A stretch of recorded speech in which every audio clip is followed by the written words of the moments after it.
The flea John Donne का लिखा हुआ एक बहुत ही फेमस पोएम है और ये पोएम लिया गया है सॉन्ग्स एंड सॉनेट्स नामक कलेक्शन से। सॉन्ग्स एंड सॉनेट्स जो कि 1633 में पब्लिश हुआ था। हालांकि ये पॉस्थ्यूमस पब्लिकेशन है। पॉस्थ्यूमस यानी किसी का डेथ के बाद जो पब्लिश होते हैं। तो जॉन डन का डेथ के बाद उनका जो फेमस फेमस मतलब पोएम्स था उसको लेकर के ये कलेक्शन बनाया गया सॉन्ग्स एंड सॉनेट्स। वही कलेक्शन में से एक पोएम है द फ्ली। हालांकि फ्ली को काफ़ी पहले लिखा गया था, 1590s के दौरान लिखा गया था, जब जॉन डन एक स्टूडेंट थे, लॉ स्टूडेंट थे लिंकन सिन में। वो लॉ को लेकर पढ़ाई करते थे, तब उन्होंने ये पोएम लिखा था और ये उनका अर्ली पोएम्स में से एक है। ठीक है, ये पोएम में बताया गया है कि कैसे एक एक्चुअली ये एक लवर उसका बिलवेड का प्रति एक वो लॉजिक दे रहा है। ठीक है, कि वो चाह रहा है कि बिलवेड उससे फिजिकल यूनियन करे। ठीक है, they make love making, but जो बिलवेड है वो डिनाई कर रही है, उसको पसंद नहीं है। वो अपना वर्जिनिटी को इंटैक्ट रखने की कोशिश कर रहे हैं और लवर को डिनाई कर रहा है। तो वहीं लवर उसको लॉजिक दे रहा है कि देखो तुम मुझे ऐसे डिनाई कर रहे हो तो, लेकिन एक जो फ्ली है, ठीक है, flea in the sense mosquito type का एक चीज़, फ्लाई टाइप का चीज़, तो जो ब्लड सक करता है ह्यूमन बींग का, तो जो फ्ली है वो तो मुझको भी बाइट कर रहा है, मेरा भी ब्लड सक कर रहा है, फिर जाके तुमको भी बाइट कर रहा है, तुम्हारा भी ब्लड सक कर रहा है। तो उसका बॉडी के अंदर तब मेरा और तुम्हारा दोनों का ब्लड आके मिल रहा है ना। तो तुम मुझसे फिजिकल यूनियन करने में मना कर रहे हो। लेकिन देखो, और मिडिवल टाइम में, जॉन डन के टाइम में ये माना जाता था कि during intercourse, during physical intercourse, the bloods of the two partners, okay, the husband wife or the lover beloved, they are mingled together। वो उनका जो है मतलब मेल पार्टनर का जो ब्लड होता है और फीमेल पार्टनर का जो ब्लड होता है, दोनों ही ड्यूरिंग फिजिकल इंटरकोर्स एक साथ घुल मिल जाता है, ये माना जाता था। हालांकि ये मेडिकली अनट्रू है ना, इसका कोई मेडिकल बेसिस नहीं है, आजकल का मॉडर्न साइंस का बेसिक्स है, लेकिन उस ज़माने में इसको सही माना जाता था। तो वहीं डन बोल रहे हैं कि फिजिकल यूनियन भी तो वहीं होता है, दोनों का ब्लड मिंगल होता है, और यहाँ भी फ्ली का बॉडी में भी वहीं हो रहा है। तो जब इस चीज़ से कोई दिक्कत तुमको नहीं है, जब इस चीज़ से कोई गुनाह नहीं हो रहा है, कोई प्रॉब्लम परेशानी नहीं हो रहा है, तो मेरे साथ फिजिकल यूनियन भी कर लो ना, क्या ही प्रॉब्लम है उसमें। ये उनका लॉजिक है। ठीक है, हालांकि बहुत ही मतलब इनकन्सिस्टेंट लॉजिक है। ठीक है, इस लॉजिक का बहुत कोई मतलब तो रहता नहीं है, लेकिन फिर भी यही डन का मास्टरी है कि यही एक कॉमन प्लेस लॉजिक को कितना खूबसूरती से उन्होंने प्रेजेंट किया है अपना पोइट्री का थ्रू, और वो कन्विंस कर रहे हैं। और पढ़ के एक जगह हम लोग को थोड़ा सा कन्विंसिंग लगेगा भी, हाँ हो भी, मतलब सच हो भी तो हो सकता है। यही है जॉन डन का मास्टरी। आइए अब द फ्री पोएम को लाइन बाय लाइन समझते हैं। Okay, so let's start. Mark but this flea, and mark in this how little that which thou deniest me is। तो mark but this flea, flea मतलब वही मैंने बोला कि जो blood sucking little winged creature होता है, ठीक है, मच्छर या फ्लाई जैसा। तो देखो, ध्यान से देखो, नोटिस करो, ख्याल करो इस फ्ली में। इस फ्ली को ध्यान से ख्याल करो, और मार्क इन दिस, और इस फ्ली का अंदर भी एक चीज नोटिस करो। क्या नोटिस करो? How little that which thou denies me. Thou होता है एक आर्काइक यूज है, ओल्ड इंग्लिश यूज है, इसका मतलब है यू, तुम। ठीक है, how little that which thou deny'st. Deny'st का मतलब ये डिनाई, ये एक्चुअली ई एस टी या ई टी आई जो एंडिंग है ना, ये ओल्ड इंग्लिश या आर्काइक इंग्लिश का एक आपका यूजेज है जो अभी मॉडर्न में ऑब्सोलेट हो गया है। तो डिनाई, डिनाइज मतलब डिनाई, मना कर देना। ठीक है, डिस्कार्ड कर देना, रिजेक्ट कर देना। तो तुम मुझे जिस चीज़ के लिए मना कर देते हो, जिस चीज़ के लिए डिनाई कर देते हो, है ना, वही चीज़ कितना थोड़ा सा, कितना छोटा सा रूप में इस फ्ली का अंदर हुआ है। ठीक है, फ्ली का अंदर कहाँ हुआ है, क्या हुआ है? वहीं जो मतलब ब्लड सक किया है उसने पहले लवर का, फिर ब्लड सक किया है बिलवेड का, तो फ्ली के अंदर दोनों का ब्लड मिल गया है। तो वहीं वो बता रहे कि तुम मुझे यहीं ब्लड मिलने से तुम मुझे डिनाई कर देते हो ना। मतलब ब्लड मिलने मतलब क्या? To have a sexual relationship. इससे तुम मुझे हमेशा मना करते हो, लेकिन देखो सेक्शुअल रिलेशनशिप की वजह से जो दोनों का ब्लड मिलता है, वहीं सेम चीज़ तो इस फ्ली का अंदर भी हुआ है। भले ही थोड़ा कम परिमाण में हुआ है, लेकिन हुआ तो है ना। It sucked me first and now sucks thee. ये पहले मुझे, मेरा खून इसने चूसा, अब ये जा करके तुम्हारा खून चूस रहा है। देखिए जो शब्द का यूज़ हो रहा है सक, ये भी एक बहुत ही इरोटिक इमेजरी है। ठीक है, डन अपना लैंग्वेज भी, यहाँ लैंग्वेज को एक्चुअली रिफाइंड तो कहा ही है, थोड़ा सा कोर्स ही कहा जा सकता है, थोड़ा सा इरोटिक, थोड़ा सा कोर्स। ठीक है, वो अपना लैंग्वेज के थ्रू ही एक समझा देने के चाह रहे कि he is totally bent on having a physical union with beloved, और कितना भी बिलवेड डिनाई करे वो एकदम डिटरमाइंड है कि मुझे तो राजी करवा के मानना है। Okay, and in this flea our two bloods mingle, भी मिंगल यानी मिक्स हो जाना, ठीक है ना, घुल मिल जाना। और यही फ्ली के अंदर, यही फ्ली का बॉडी के अंदर हम दोनों का जो खून है ना वो एक साथ मिल गया है। Okay, thou knows that this cannot be said a sin nor shame nor loss of maidenhead. तुमको पता है, दाउ यानी यू, नोस्ट यानी नो, तो तुम्हें पता है that this cannot be said कि इसको नहीं कहा जा सकता। क्या इसको मतलब किस चीज़ को, ये जो दोनों ब्लड मिल गया है फ्ली का बॉडी के अंदर, इसको नहीं कहा जा सकता है। क्या नहीं कहा जा सकता है? अ सिन, सिन यानी गुनाह, नॉर शेम, शेम यानी शर्म, ठीक है, मतलब कोई समाज के निगाह में जो एक शर्मनाक होती है कि हाँ देखो शादी से पहले ही ये सब फिजिकल यूनियन कर ले तो काफ़ी शर्म का बात होता है, ठीक है, टैबू होता है। तो इसको ना तो तुम गुनाह कह सकते हो, ना तो ये कोई शर्मिंदगी का बात है, और ना ही loss of maidenhead, maidenhead यानी वर्जिनिटी, ठीक है, और ना ही इसमें तुम ये कह सकते हो कि मेरा वर्जिनिटी अब बर्बाद हो गया, मेरा वर्जिनिटी खो गया, ना ये भी नहीं कहा जा सकता है, क्योंकि फ्ली का बाइट एक बहुत कॉमन चीज़ है, ठीक है, ना इससे गुनाह होता है, ना इससे कोई किसी को शर्मसार होने का दरकार पड़ता है, ना ही इससे वर्जिनिटी लूज होता है। तो मेनली पोइट क्या समझाने का कोशिश कर रहे थे कि हो तो अल्टीमेटली एक ही चीज़ रहा है, सेक्स से भी क्या होता, वहीं दोनों ब्लड मिलता है, फ्ली का बाइट में भी क्या हो रहा, फ्ली का बॉडी में दोनों ब्लड मिल रहा है। तो जब अगर मेरा और तुम्हारा शरीर, मेरा और तुम्हारा फिजिकल जो बॉडी है वो दोनों एक दूसरे से यूनाइट हो जाए, उसका थ्रू अगर ब्लड मिंगलिंग हो, तभी क्या सारा शेम, तभी क्या सारा गुनाह, तभी क्या सारा वर्जिन क्लॉज, जितना कुछ खराब है क्या तभी होगा। यही सेम काम, यही दोनों ब्लड का मिंगलिंग अगर कोई दूसरे का बॉडी के अंदर, जैसे फ्ली का बॉडी के अंदर हो, तब कोई गुनाह नहीं है, तब कोई शर्म का बात नहीं है, तब कोई वर्जिनिटी लॉस नहीं हो रहा। तो ये कैसा विचार है डन, एक तरीके से इसको एक इनजस्टिस दर्शाना चाह रहे हैं कि सिर्फ हम दोनों का बॉडी करीब आए तो ही समस्या, और वही सेम काम अगर कोई दूसरे का बॉडी के अंदर हो तो सब चीज़, मतलब ये कैसा, ये हिपोक्रेसी हो गया ना, ये उनका लॉजिक है, ठीक है। हालांकि इसको भी क्रिटिसाइज किया जा सकता है, क्योंकि यहाँ पे वो दिखाने का कोशिश कर रहे हैं कि जो फिजिकल यूनियन है, ये जो सेक्सुअल इंटरकोर्स है, उसका मेन मोटिव या उसका मेन चीज़ ही है कि द मिंगलिंग ऑफ ब्लड। लेकिन सच में क्या ये है? क्या डन सिर्फ अपने बिलावेड से इसीलिए फिजिकली यूनाइट होना चाह रहे हैं क्योंकि उनको अपना ब्लड के साथ उनका ब्लड मिलाना है? Obviously not. ये हर रीडर को पढ़ के ही समझ में आ रहा है कि he wants the enjoyment, he wants the happiness, he wants to be satisfied by consummating his love. उसी के लिए वो बोल रहे हैं, ना कि उनका ये उद्देश्य नहीं है कि सिर्फ उनका खून के साथ उनका बिलेवेड का खून मिलाना है, ये उनका सिर्फ उद्देश्य नहीं है। लेकिन फिर भी वो कितना बढ़िया से यूज़ कर रहे हैं, एज अ एलिबाई वो यूज़ कर रहे हैं, ताकि उनका जो लॉजिक है ना, जो आर्गूमेंट वो दे रहे हैं, वो थोड़ा सा सही लगे। Yet this enjoys before it वो, देखिए ये जो लाइन है ना, मैं आपको हाईलाइट करके दिखाता हूँ, ये जो लाइन है, yet this enjoys before it वो, यही एक तरीके से डन का जो फ्रस्ट्रेशन है उसको बाहर मतलब उसको दर्शा रहा है। येट, फिर भी, दिस एंजॉयज, दिस यानी फ्ली का बात किया जा रहा है, फ्ली एंजॉय कर रहा है बिफोर इट वो यानी कि मतलब किसी को, मतलब प्यार निवेदन करना, ठीक है, किसी को प्रेम निवेदन करना, किसी को कोर्ट करना, ठीक है ना, किसी को इम्प्रेस करना, रिलेशनशिप में आना। तो ये जो सारा एफर्ट टेकिंग वाला काम है ना, ठीक है, किसी को वो करना मतलब आपको किसी को इम्प्रेस करना पड़ेगा, ठीक है, किसी को आपको खुश करना पड़ेगा, मतलब उसका प्यार पाने के लिए बहुत सारा आपको अपनी तरफ से एफर्ट देना पड़ेगा। तो ये सारा क्या चीज़ है? ये एफर्ट टेकिंग काम है, ठीक है ना। लेकिन जो एन्जॉय, अल्टीमेटली जो एन्जॉय करना है, जो फिजिकल इंटीमेसी होता है, उसका जो एन्जॉयमेंट है, वो कोई एफर्ट टेकिंग नहीं है, वो सिर्फ आपका प्लेजर गिविंग है। तो एक तरीके से कंट्रास्ट बिल्ड किया जा रहा है between a pleasure giving task and an effort taking task, ठीक है।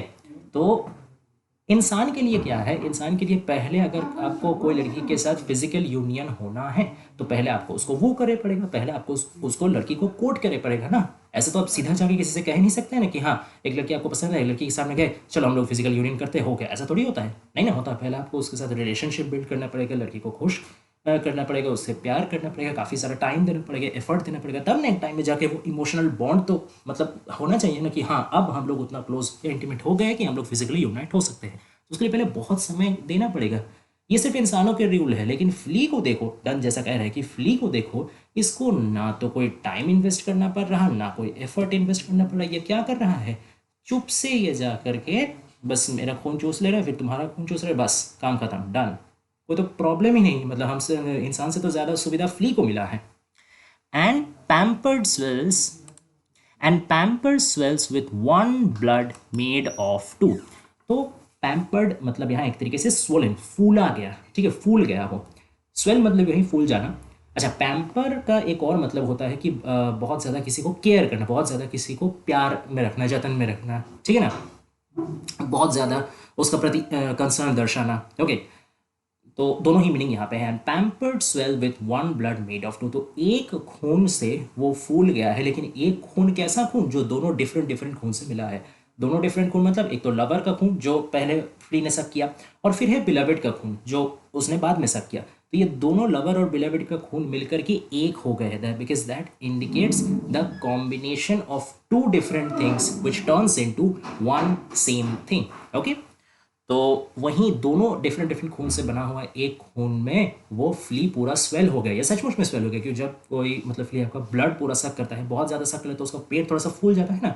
तो ये सचमुच फिजिकली भी वो स्वोलन है, और एक तरीके का ये मेटाफोरिकल या मेंटल स्वेलिंग का भी बात किया जा सकता है। He is swollen with the pride कि हाँ, मैंने दोनों डिफरेंट डिफरेंट क्रिएचर का मैंने ब्लड सक किया, तो ये मेरे लिए अचीवमेंट है। ये प्राइड से वो मतलब फूल गया, बोलते हैं ना हम लोग, जैसे गर्व से छाती चौड़ा कर देना, तो वो भी जैसे एक मेटाफोरिकल स्वेलिंग उसका हुआ है।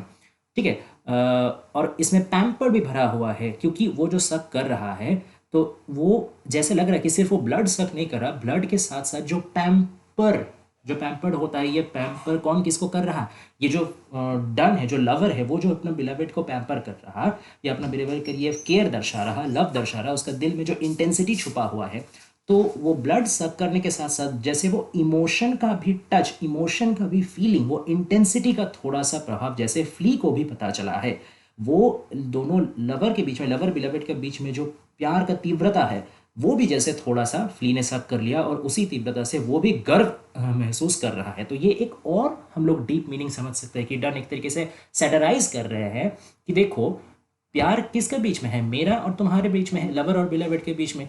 तो सबसे ज्यादा गर्व किसको महसूस करना चाहिए, सबसे ज्यादा पैम्पर्ड या प्राइड से स्वोलन किसको होना चाहिए, हमको और तुमको, है ना। लेकिन तुम क्या कर रहे हो, प्राइड से स्वोलन होने के बजाय तुम डर से एकदम छुप के घर में बैठे हो, एकदम शर्मसार होकर बैठे हो, जबकि तुमने शर्म का कोई काम किया ही नहीं है। ठीक है, तुम बस प्यार किया, प्यार करना गुनाह थोड़ी है, ये कोई शर्मिंदगी वाला बात तो है नहीं, फिर भी तुम छुप करके डर के कि सोसाइटी क्या बोलेगा, रिलीजियन क्या बोलेगा, उससे तुम छुप के घर में बैठे हुए हो। और एक फ्ली जो तुम्हारा ब्लड सक किया है, वो हम दोनों के प्यार का गर्व को वो ट्रांसफर करे, वो खुद कितना गर्व महसूस करे। तो हम लोग इंसान से तो वो बेहतर है ना, कि हम लोग खुद प्यार करके खुद उसमें गर्व महसूस नहीं कर पा रहे, उतना जिगर हम लोग में नहीं है, और एक फ्ली करके दिखा रहा है, शेम ऑन अस। इस तरीके से एक तरीके से वो मतलब गिल्ट फील कराना चाह रहे हैं अपने बिलवेड को। Okay, and this alas is more than we would do. देखिए आखिरी लाइन में ये क्लियरली वो बोल भी दे रहे हैं, एंड दिस, और ये मतलब वही मिंगलिंग ऑफ ब्लड। एलिस मतलब बहुत, मतलब ये एक तरीके का इंटरजेक्शन है, ठीक है, सॉरो, ये सॉरो का एक्सप्रेशन है। Is more than we would do, हम लोग जो कर सकते हैं इससे भी कहीं ज्यादा काम तो इस फ्ली ने कर दिखाया है। हम दोनों क्या आज तक हम, मेरा और तुम्हारा ब्लड को मिंगल कर पाए, यानी कि क्या हम दोनों एक दूसरे के साथ फिजिकली यूनाइट हो पाए, सेक्सुअल इंटरकोर्स कर पाए, नहीं कर पाए, लेकिन देखो फ्ली ने तो करके दिखा दिया। Oh, stay! 3 lives in one flea spare, where we almost, nay, more than married are. अच्छा, तो ओ स्टे मतलब रुको, ये किसको बोल रहे हैं, लवर अपने बिलवेड को बोल रहा है कि रुको। मतलब क्यों रुकने को बोल रहे हैं, बिलवेड ऐसा क्या काम करने जा रहे हैं कि उनको रुकने को बोला जा रहा है। एक्चुअली ये फ्ली जब ब्लड सक कर रहा है बिलवेड का, तो जाहिर सा बात है, कोई अगर मान लीजिए मच्छर आके आपका खून चूसेगा, तो आप तो ऐसा नहीं है ना कि हाँ बाबू मच्छर प्यार से चूसो, मारने जाना चाहेंगे, किसी का भी वही नॉर्मल रिएक्शन रहेगा। तो बिलवेड भी मारने जा रहा है, तो जैसे ही वो मारने जा रहा है, लवर उसको मना करके, नहीं रुको रुको मत मारो, थोड़ा रुको। 3 lives in one flea spare, ये जो तुम फ्ली को मारने जा रहे हो, मैं सिर्फ इसलिए तुमको मना नहीं कर रहा हूँ कि फ्ली को मार दोगे तो क्रिएचर का जान चला जाएगा। मैं सिर्फ फ्ली का अकेले का लाइफ तुमको मुक्त करने के लिए या स्पेयर करने के लिए नहीं बोल रहा हूँ, इसमें तीनों जिंदगी हैं। भले ही फ्ली का शरीर एक है, लेकिन इसमें तीनों जिंदगियां हैं। तीनों जिंदगी मतलब एक तो फ्ली का खुद का जिंदगी, एक मेरा जिंदगी, और एक तुम्हारा जिंदगी। क्यों? क्योंकि इस फ्ली ने पहले मेरा ब्लड सक किया है, तो क्योंकि मेरा ब्लड इसके अंदर है, तो एक तरीके से मेरा जिंदगी भी इसके अंदर है।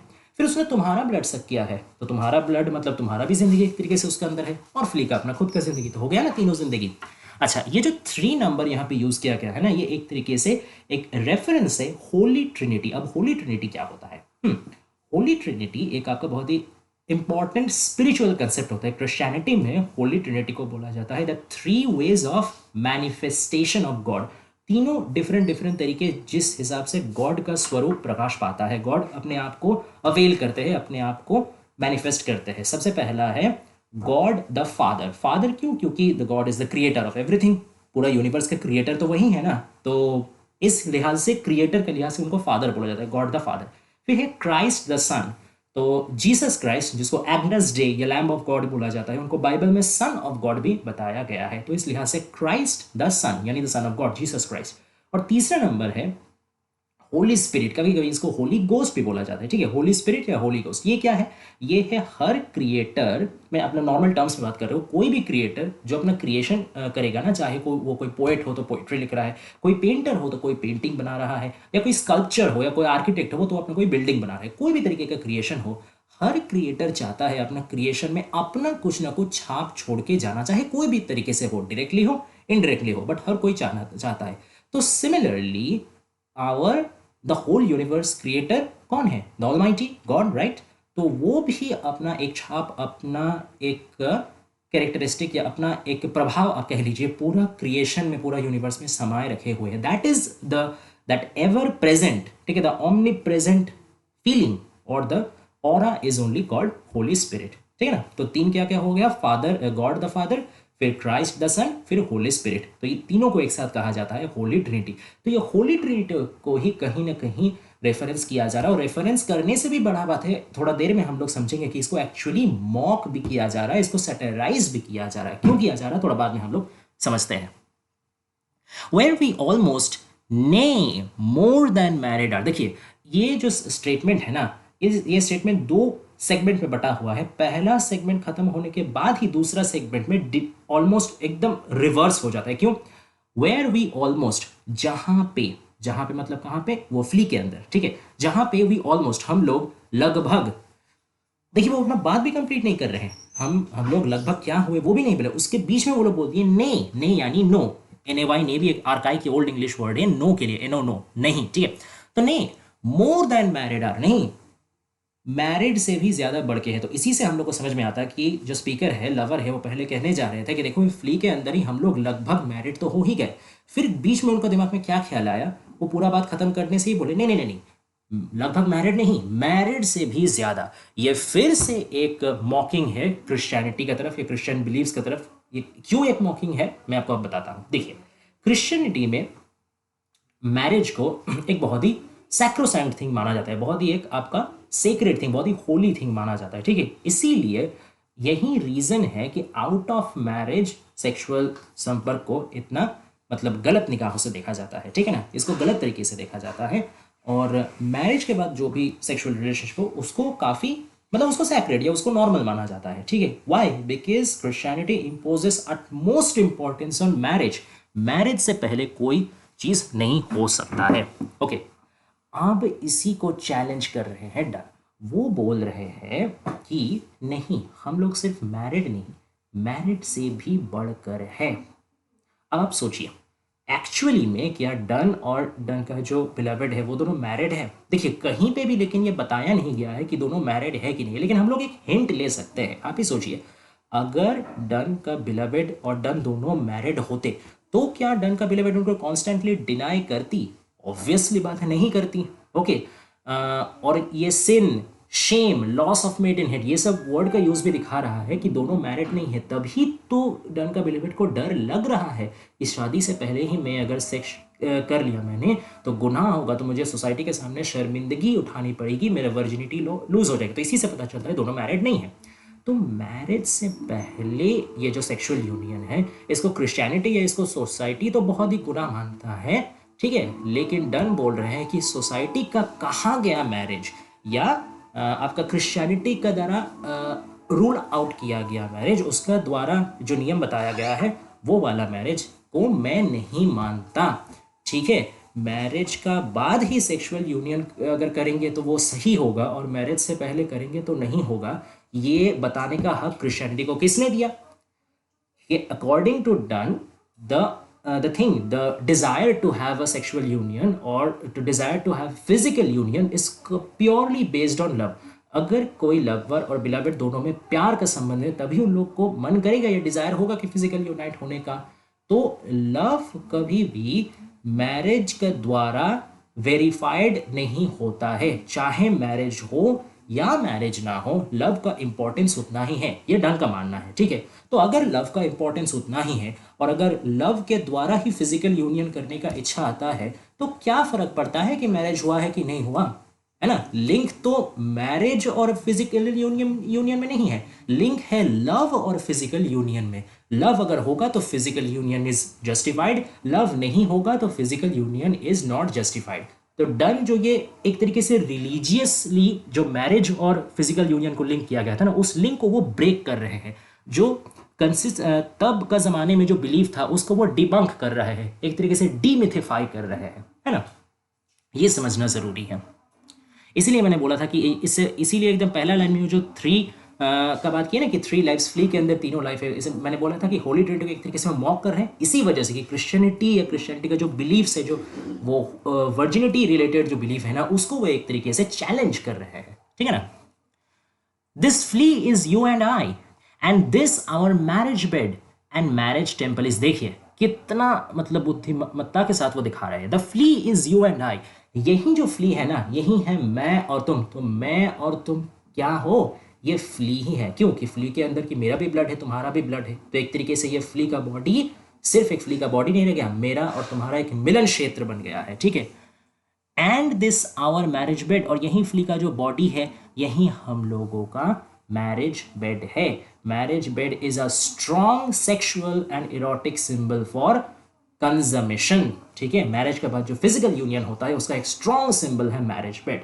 ओके, तो इसी को वो बोल रहे हैं कि फ्ली का बॉडी ही तो हम लोगों का मैरिज बेड हो गया ना। एंड मैरिज टेम्पल इज, अब टेम्पल का बात क्यों किया गया, क्योंकि मैंने पहले ही बताया कि मैरिज को क्रिश्चियनिटी बहुत इंपॉर्टेंस देता है, इसको एक होली रिचुअल माना जाता है। तो इसीलिए टेम्पल वर्ड के द्वारा यहाँ पे जो एक जो स्क्रिप्चरल सेंस है, एक जो स्पिरिचुअल या सैक्रेड सेंस है, वो भी यहाँ पे इंपोर्ट किया गया है।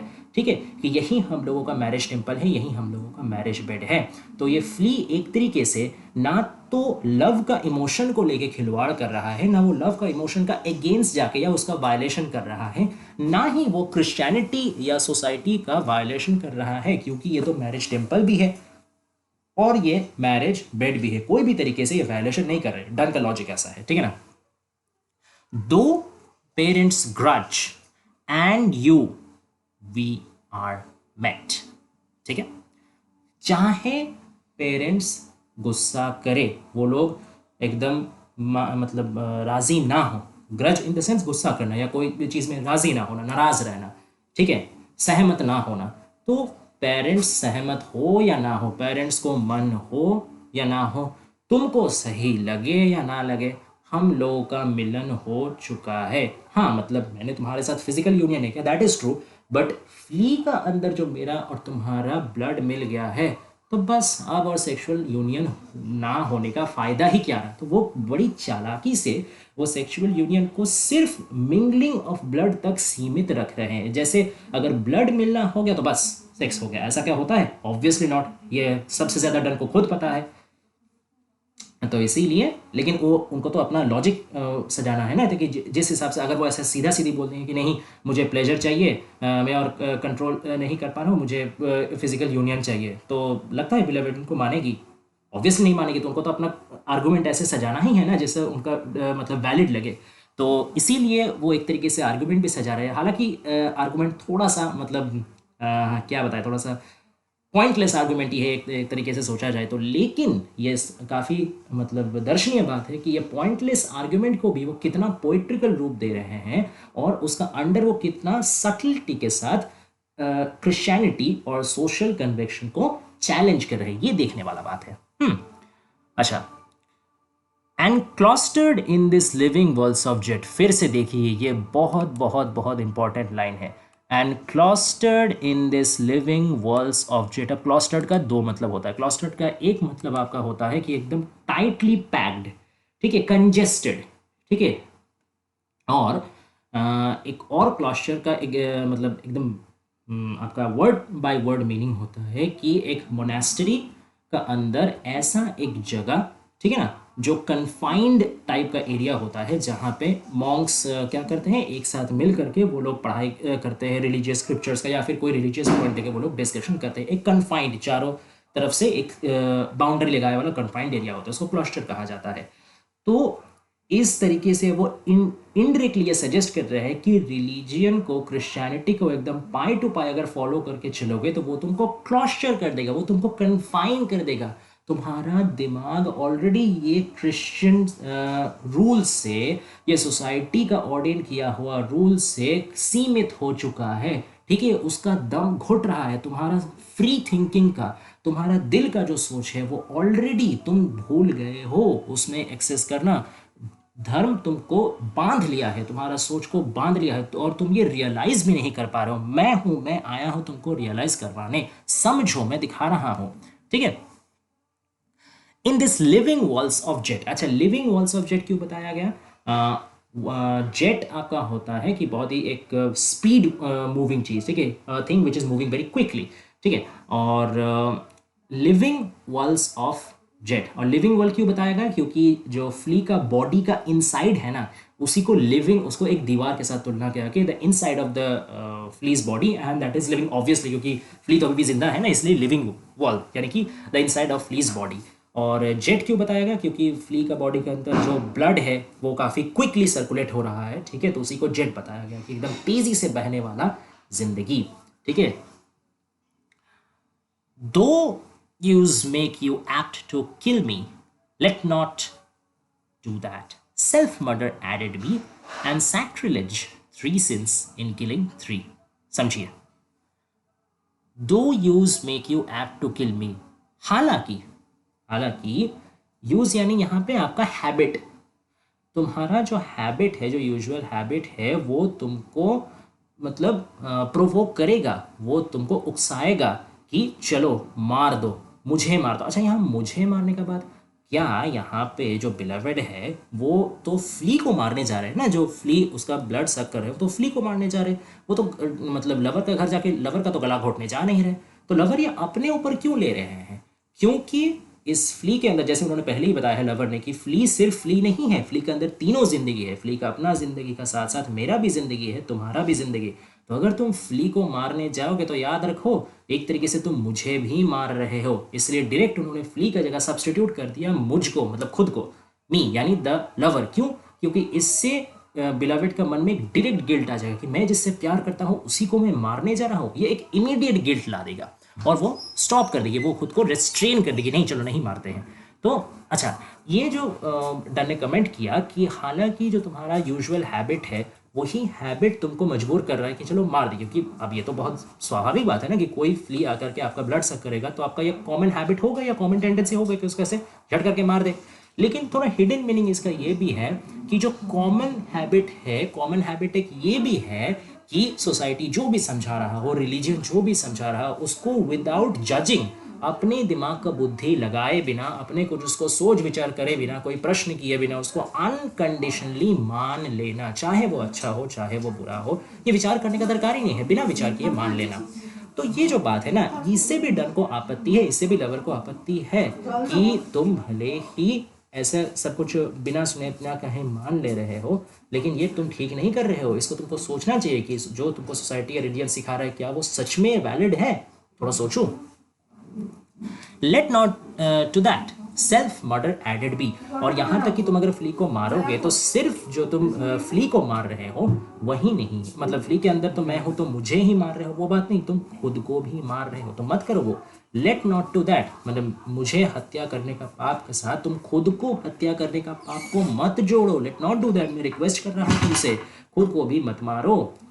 एंड सैक्रिलेज, सैक्रिलेज यानी एनीथिंग इरिलीजियस, ठीक है ना, अधार्मिक कुछ कर देना, मतलब सैक्रिलेज को एक तरीके से हम लोग ब्लास्फेमी के साथ तुलना कर सकते हैं। ब्लास्फेमी होता है कोई भी एक ऐसा काम जिसको बहुत ही नीच माना जाता है, मतलब धर्म का टोटल धर्म विरुद्ध काम, ठीक है, ऐसा कोई काम जिससे मतलब धर्म का एकदम इज्जत चल जाए, ऐसा कोई काम। तो अगर तुम फ्ली को मारोगे तो ये सैक्रिलेज भी होगा, ये बहुत बड़ा एक पाप काम होगा, क्योंकि ना ही तुम सिर्फ मेरा हत्या कर रहे हो, साथ साथ तुम सुइसाइड भी कर रहे हो, खुद का भी हत्या कर रहे हो। सुइसाइड एक बहुत बड़ा गुनाह माना जाता है क्रिश्चियनिटी में, ठीक है। थ्री सिंस, अच्छा, और सैक्रिलेज एक तरीके से तुम धर्म का अपमान भी कर रहे हो, क्योंकि हम लोगों का दोनों का ब्लड जो मिल गया है, ठीक है, तो ये एक तरीके से मैरिज हो गया। तो मैरिज मतलब क्या, मैरिज भी तो एक बहुत रिलीजियसली इंपॉर्टेंट चीज़ है ना। तो तुम उस फ्ली को अगर मार दोगे तो मैरिज को भी मार दे रहे हो, तो एक तरीके से तुम धर्म एक धार्मिक चीज़ का ही हत्या कर रहे हो। तो तीनों गुनाह तुम कर रहे हो, three since in killing three. मुझे मतलब फ्ली को मार के तुम फ्ली को तो हत्या कर ही रहे हो, मुझे भी हत्या कर रहे हो, खुद को भी हत्या कर रहे हो, और इसी तरीके से तीन गुना तुम्हारे ऊपर लग रहा है। एक सुसाइड का गुना जो कि तुम खुद को मार रहे हो, एक मर्डर का गुना जो कि तुम मुझको मार रहे हो, और एक सैक्रिलेज का गुना, धर्म को वायलेट करने का गुना। और तो तुम सोचो ये कितना आयरनिकल चीज़ है कि तुम धर्म को बचाने का चक्कर में ही मुझे मना कर रहे हो, तो लेकिन तुमको पता ही नहीं कि अपना अनजाने में तुम जो फ्ली को मार के तुम कितना बड़ा धर्म का अपमान कर रहे हो। तो हर तरीके से उनको ये समझाया दे जो कि भले ही तुम मुझको मना करो लेकिन उससे कोई फ़ायदा नहीं है। तुम ऐसा भी बहुत कम अनकॉन्शियसली कर देते हो जिससे अल्टीमेटली तुम्हारा मतलब गुनाह हो ही जाता है। तो जब गुनाह इतना हो ही जा रहा तो एक गुनाह और हो जाए, क्या फ़र्क पड़ता है। Cruel and sudden, cruel and sudden has thou since purpled thy nail in blood of innocence। मतलब अब क्या कि अब मार दिया, अब जो फ्ली है ना, फ्ली को बिलावेड ने मार दिया, और अब उस पे बहुत ही व्यथित है जो लवर, ठीक है, वो अपना दुख प्रकाश कर रहे हैं, वो अपना फ्रस्ट्रेशन प्रकाश कर रहे हैं, ठीक है। क्रूएल एंड सडन कि तुम बहुत क्रूएल हो। क्यों क्रूएल हो, क्योंकि तुमने फ्ली को मार दिया। मैंने तुमको इतना बार मना किया कि फ्ली सिर्फ फ्ली अकेला नहीं है, फ्ली के अंदर मैं भी हूँ, फ्ली के अंदर तुम खुद भी हो, मत मारो मत मारो। मेरे एक ना सुनी, तुमने मार दिया। एंड सडन, और एकदम सडनली तुमने मारा, थोड़ा सा सोचा भी नहीं कि ठीक है मेरे लवर क्या बोल रहे, थोड़ा सोच विचार करो, थोड़ा टाइम लो फिर करो, नहीं, एकदम संगे संग तुमने मार दिया, और इतना क्रूएल्टी के साथ मारा। क्यों किया। Has now since purple thy nail, purple का मतलब होता है कि पर्पल कलर से मतलब रंग जाना। पर्पल कलर क्यों, क्योंकि स्वाभाविक बात है, क्योंकि जो डार्क रेड कलर है ना, एक तरीके से जो फ्ली को मारा है, तो मारने के बाद फ्ली के अंदर जो ब्लड था वो मतलब एक तरीके से लग गया है उसका बिलावेड का नील में, ठीक है, नाखून में खून लग गया है, तो उसी वजह से नाखून पर्पल हो गया। तो वही बताया है कि तुमने तो फ्ली को मार दिया इन ब्लड ऑफ इनोसेंस। और ये जो ब्लड, फ्ली का जो ब्लड है, इसको ब्लड ऑफ इनोसेंस बोला जा रहा है। ये ब्लड में कोई गिल्ट नहीं है, ठीक है, फ्ली ने कोई बुरा काम नहीं किया, फ्ली तो बेचारा इनोसेंट था, वो क्या ही कर रहा था, वो तो बस अपना काम कर रहा था, उसका तो ब्लड सक कर रहा उसका काम है, तो बस वो कोई तो, और वो तो तुम्हारा नुकसान नहीं किया, तो उसका बावजूद तुम उसको मार दिए। एक नंबर है ये कि फ्ली को इनोसेंट बताया जा रहा। और इसका एक डीप मीनिंग ये भी है कि फ्ली का जरिए फ्ली ने जो काम किया उसको भी एक तरीके से इनोसेंट बताया जा रहा। मतलब फ्ली का काम क्या है कि ब्लड को मिंगलिंग करना अंदर, ठीक है, मतलब दोनों डिफरेंट पर्सन का ब्लड सक करेगा तो ब्लड मिंगलिंग हो जाएगा, और सेक्सुअल इंटरकोर्स के दौरान भी ब्लड मिंगलिंग होता है। तो यहाँ ब्लड मिंगलिंग को इनोसेंट बताया जा रहा है, और इसी से वो बताने की कोशिश कर रहे हैं कि सेक्सुअल इंटरकोर्स भी इनोसेंट है, वो भी कोई गुनाह नहीं है, ठीक है, समझो इस चीज को। Wherein could this flea guilty be except in the drop which it sucked from the। तो ये फ्ली का गुनाह क्या है मुझे बताओ ना, तुमने जो इसका जिंदगी छीन लिया, इसे इसको पूरा हत्या कर दी, इसका क्या ही गुनाह था बेचारा। सिर्फ यही ना था कि इसने तुम्हारा शरीर से खून चूसा था, कुछ एक ड्रॉप खून चूसा था, यही ना इसका गुनाह था। तो तुमने मारा क्यों। एक ड्रॉप खून अगर तुम्हारे शरीर से वो चूस लेता है तो क्या तुम मर जाते, क्या तुम वीक हो जाते, क्या तुम होश खो जाते, नहीं ना। क्यों मारा, तब क्यों उसका जान क्यों लिया, उसने तो तुम्हारा जान लिया था, तुमने उसका जान क्यों लिया। Yet thou triumphst and says that thou finds not thyself nor me the weaker now। अब देखिए, अब आता है उनका सबसे स्ट्रॉन्ग लॉजिक। येट, फिर भी तुमने, दाउ ट्रायम्फ्ड, ट्रायम्फ का मतलब होता है कि विजय हासिल करना, जीत पाना, ठीक है ना, टू हैव विक्ट्री। तो फिर भी तुम विजय हासिल किए हो, तुम हारे नहीं हो, ठीक है, हारे नहीं हो इन द सेंस तुम बिल्कुल भी अपना कोई भी शारीरिक या मानसिक तौर से तुम अभी भी विजय हासिल किए हो, अभी भी तुम एकदम फिट एंड फाइन हो, कोई भी तरीके से कोई डिक्लाइन तुम्हारे अंदर नहीं आया है। एंड से, और बता भी रहे हो, that thou finds not thyself, और तुम ये भी बता रहे हो कि तुम खुद को, नॉर मी, ना ही तुम खुद को और ना ही मुझको, द वीकर नाउ, मतलब ना ही तुम मुझको वीकर पा रहे हो, ना ही तुम खुद को वीकर पा रहे हो, और ज़्यादा दुर्बल। तो फ्ली जो तुम्हारा एक ड्रॉप खून चूसा है, तुम खुद भी ये एग्री कर रहे हो, तुम खुद भी ये मान रहे हो कि उस एक ड्रॉप खून चूसने की वजह से ना तो तुम वीक हो गए हो और ना मैं वीक हो गया हूँ, है ना, और कुछ नुकसान भी नहीं हुआ, तो तुम खुद मान रहे हो। It's true. अब वो खुद रबर खुद बोल रहे हैं कि मैं भी तुम्हारा जो सोच है उसको मैं भी एक तरीके से एक्रेडिट करता हूँ, हाँ तुम सही मान रहे हो, तुम सही सोच रहे हो। Then learn how false fears be, तब अब तुम सीखो, अब तुम जानो, अब तुम समझो कि कितना झूठा, कितना बेसलेस है तुम्हारा डर। ठीक है, ये जो तुम्हारा डर है ना, किस चीज़ का डर, कि अगर शादी से पहले सेक्सुअल यूनियन हो जाएगा, फिजिकल यूनियन हो जाएगा तो हाय हाय क्या हो जाएगा, पूरा अन्याय हो जाएगा, पाप हो जाएगा, धर्म का नजर में हम गिर जाएंगे, ये होगा वो होगा, सोसाइटी ये करके, ऐसा बेकार का फियर है। ठीक है, ये सब फालतू का डर है, घुसाए अपने अंदर बैठे हुए हो डर, निकालो इसको, समझो तुम्हारे सामने। और क्यों तुम समझो, मैं तुमको एकदम लाइव एग्जांपल दे रहा हूँ कि तुमको ये तो पता है, ये तो तुम खुद मानते हो कि फ्ली जो तुम्हारे ड्रॉप से नहीं, तुम्हारे शरीर से एक ड्रॉप ब्लड सक किया तो उसकी वजह से ना तुम वीकर हुए हो ना हम वीकर हुए हैं। तो सेक्सुअल यूनियन में भी तो बस कुछ ही ड्रॉप ब्लड ना मिक्स होगा, तो उस जब इस मतलब ब्लड ड्रॉप निकलने से कोई समस्या तुमको नहीं हो रहा है, ना तुम्हारा कोई नुकसान हो रहा है, ना मेरा कोई नुकसान हो रहा है, तो सेक्सुअल यूनियन में भी कुछ नहीं होगा, तो उसको क्यों मना कर रहे हो। समझो ना कि वो फियर भी तुम्हारा बेसलेस है, वो फिर सोसाइटी का फ़ायदा का वजह से डाला हुआ फियर तुम्हारे अंदर, ये रिलीजियन ने अपना हिसाब से एक तुमको समझा दिया, असलियत में कुछ नहीं होता। सेक्सुअल रिलेशन में प्री मैरिज भी अगर तुम सेक्सुअल रिलेशनशिप करोगे तो उसमें ना तुम्हारा कुछ गलत होगा, ना तुम्हारा कुछ नुकसान होगा, ना मेरा कुछ नुकसान होगा। सो डिबंक दिस फियर, इस डर को हटाओ। Just so much honour when thou yields to me, yields मतलब यील्ड कर देना, मतलब खुद को सरेंडर कर देना, एक तरीके से सौंप देना। Okay, will waste as this flea's death took life from thee. देखिए कितना बढ़िया तरीके से वो कंक्लूड कर रहे हैं। तो ठीक उतना ही सम्मान, ठीक उतना ही ऑनर जब तुम खुद को, अपने आप को मुझको सौंप दोगे, यानी when you will agree to engage in a physical union with me, ठीक है, उतना ही ऑनर तब तुम्हारा नष्ट होगा जितना कि as this flea's death took life from thee, जैसे कि ये फ्ली को तुम मार दिए, अब ये फ्ली को मार देने से तुम्हारा जिंदगी जितना वेस्ट हुआ है ठीक उतना ही ऑनर तुम्हारा वेस्ट होगा जब हम दोनों फिजिकल यूनियन करेंगे। अब आप मज़ा समझिए, ये फ्ली को मार देने के वजह से बिलवेड का जिंदगी का 1% भी वेस्ट हुआ क्या? क्या वो थोड़ा सा भी वीक फील कर रहे हैं? क्या उनके ज़िंदगी में कोई नुकसान आया? नहीं ना आया। मतलब क्या है, वेस्ट कितना हुआ? 0%। तो यही डन समझाने की कोशिश करें, जैसे फ्ली को मारने से तुमको कुछ फर्क ही नहीं पड़ा, जैसे तुम फिट एंड फाइन हो वैसे ही हो, 0% वेस्टेज हुआ, 0% नुकसान हुआ। वैसे मेरे साथ अगर तुम सेक्सुअल रिलेशनशिप में एंगेज हो भी गए प्री मैरिज, तो भी तुम्हारा ऑनर को भी 0% डैमेज ही होगा, तुम्हारा सम्मान, तुम्हारा रिस्पेक्ट, तुम्हारा इज्जत कुछ नहीं जाएगा। ठीक है, तुम्हारा जो इज्जत है ना वो इतना भी हल्का नहीं है कि सिर्फ एक सेक्सुअल यूनियन से वो टूट जाए या वो गिर जाए, तुम्हारा इज्जत कहीं ज़्यादा ताकतवर है। ठीक है, हम दोनों का जो प्यार है वो बहुत होली है, हम दोनों का प्यार कोई गंदा चीज़ नहीं है, ये बहुत अच्छा चीज़ है। तो अच्छा चीज़ करने से कभी भी तुम्हारा इज्जत नहीं जाएगा। हाँ जाएगा, कितना जाएगा? 0% जाएगा। तो क्यों फ़र्क करना, क्यों फिक्र करना, है ना। तो ये है पूरा पोएम। आशा करते हैं पोएम आप लोगों को समझ में आया होगा। अगर वीडियो अच्छा लगे तो प्लीज़ चैनल को सब्सक्राइब करके नोटिफिकेशन बिल टर्न ऑन कर दीजिए, क्योंकि ऐसा ही और भी इंपॉर्टेंट वीडियो आगे आने वाला है। और अगर आप लोग का कोई सजेशन या कोई हेल्प आपको चाहिए, कोई पोएम या थ्योरी या क्रिटिसिज्म या कोई भी चीज़ में, तो प्लीज़ कॉमेंट डाउन कीजिए, उसमें भी जल्दी से जल्दी हम लोग वीडियो ज़रूर बनाएंगे। So thanks for watching guys, keep supporting us, thank you.